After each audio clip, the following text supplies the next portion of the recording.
Professor Nageswararao గారు మీరు మాట్లాడుతూ ఒక మాట అన్నారు. ఏమన్నారు? నేనేం మాట్లాడినా, మీరు ఏం మాట్లాడింది అనేది నేను ఒక మాట మీకు ఒక వీడియో చూపిస్తాను. మీరన్నదే ఈ కేసు ఆల్రెడీ అయిపోయింది కదా, ఇది నేను చెప్పింది కాదు.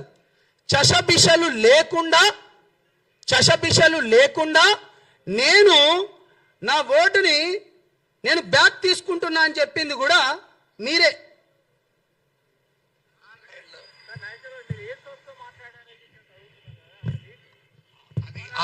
నేను చేసిన కామెంట్స్ ఆల్రెడీ విత్డ్రా చేసుకున్నాను. జనసేన పార్టీ దాన్ని ఆహ్వానించింది, తన క్యాడర్ కూడా విజ్ఞప్తి చేసింది ఇంకేమీ మాట్లాడకూడదు, ఇది ముగిసిన అధ్యాయం అని. ఇక ముగిసిన అధ్యాయం నుంచి మళ్ళీ తిరగడం ఎందుకు? దానివల్ల ఏం పర్పస్ అవుతుంది?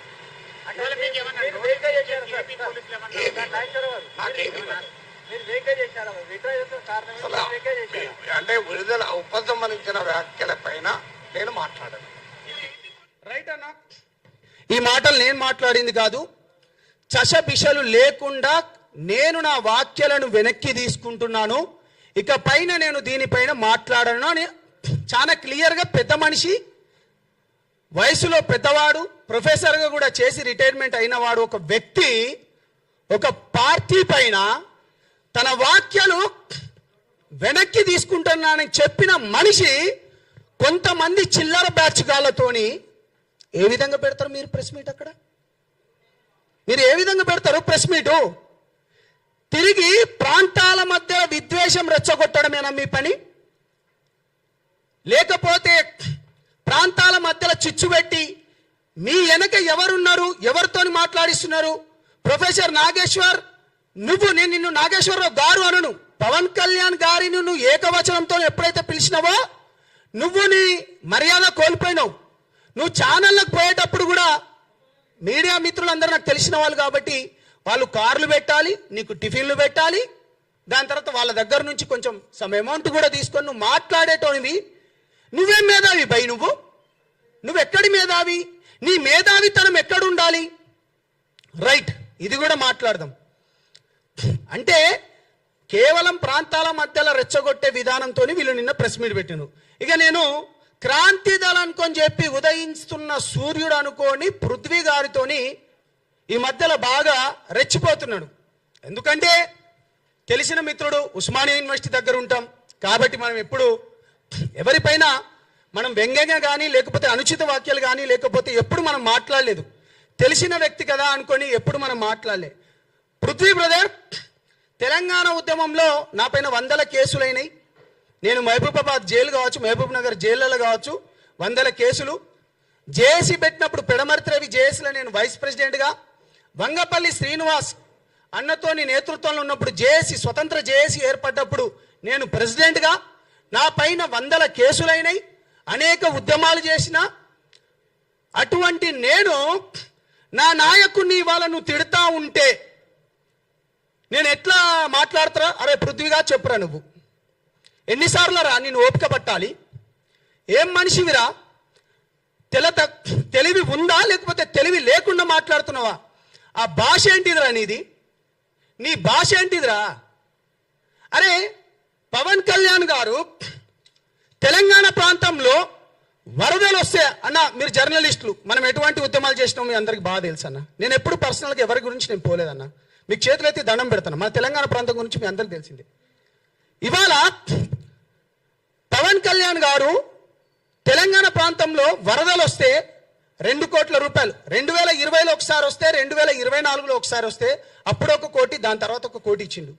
దాని తర్వాత కొండగట్టు ప్రాంతంలో 35 కోట్లు ఇచ్చిండన్న. మీరు జర్నలిస్టులు అన్న, మీకు తెలుసు. బస్సు యాక్సిడెంట్ అయ్యి 35 మంది చనిపోతే అప్పుడున్న ముఖ్యమంత్రి రాలేదన్న. తెలంగాణ ప్రాంతంలో మనం ఏ కులాలున్నా కానీ మనకి ఈ ప్రాంతంకున్న గడ్డ. ఈ వ్యక్తి ఎప్పుడైనా వ్యక్తిగత హననానికి పాల్పడ్డా?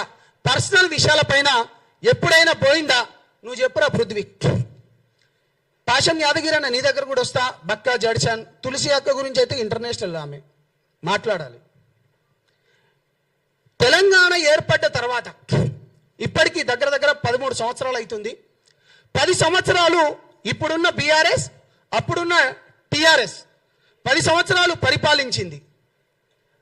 వాళ్ళ మేనిఫెస్టోలో ఇప్పుడున్న బీఆర్ఎస్ మేనిఫెస్టోలో కానీ లేకపోతే కాంగ్రెస్ మేనిఫెస్టోలో కానీ తెలంగాణ వచ్చిందే నీళ్లు, నిధులు, ఉద్యోగాల గురించి.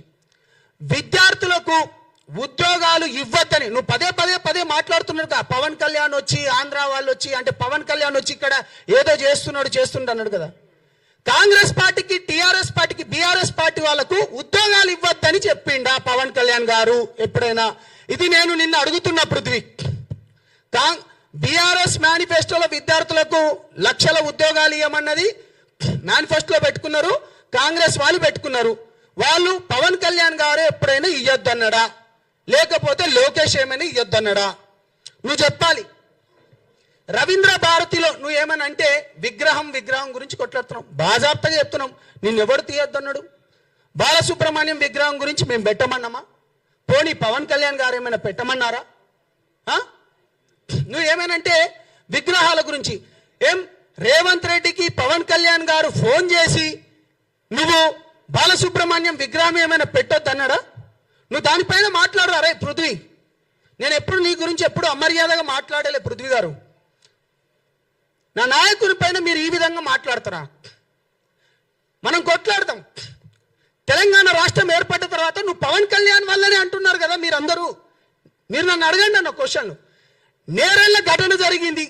దళిత బిడ్డలను ఇసుక మాఫియా చేసి తీసుకుపోయి చంపివేసి అన్న వాళ్ళని ఎట్లా కొట్టింది సార్? 3rd degree చేసిండ్రన్నా. ఇప్పటికి వాళ్ళు మొత్తుకుంటున్నారు. వాళ్ళ కింద వెళ్ళి 3rd డిగ్రీ చేసి అప్పుడున్న ఎస్ఐ ఎస్పీలు కొట్టిండ్రన్నారు. ఏం దానిపైన ఏమో మాట్లాడలే. నేను మాట్లాడినా జనసేన నుంచి. నేను జనసేన జెండా ఎప్పుడైతే కప్పుకున్నానో నేను మాట్లాడినా. నేరేళ్ల ఘటన పైన నేను మాట్లాడినా. ఇవాళ పేదల భూములు, ఎస్సీ ఎస్టీ బీసీల భూములు ఆడ ఫార్మాసిటీ పేరుతోని గత ప్రభుత్వం ఫార్మాసిటీ ఇప్పుడున్న ఫ్యూచర్ సిటీ అని చెప్పి ఆ లంబాడి ఆ బీసీ బిడ్డలై, యాదవ గౌడ బిడ్డలై, లేకపోతే మాదిగా మాల బిడ్డలై భూములు లాక్కోపోతా అంటే ఏడపన్నవరా పృథ్వీ? మాట్లాడదాం. లగచర్ల విషయంలో బేడీలేసి ఆ భూములను కూడా రైతులను బేడీలేసి సంగారెడ్డి జైల్లోకి తీసుకపోతే మేం మాట్లాడినాం రా భయ్. మేం కొట్లాడినాం. ప్రజా సమస్యల పైన పోరాడుతున్న వామనరావు కేసు మీ అందరికీ తెలిసే ఉంటుంది. ఒక లాయర్ని పట్టపగలు చంపివేసిండ్రు ప్రజా సమస్యల పైన మాట్లాడితే. భూపాలపల్లి దగ్గర ఇక్కడ గోదావరిఖని సైడ్ వచ్చాడు. మాట్లాడినావారా నువ్వు? నేను మాట్లాడినా.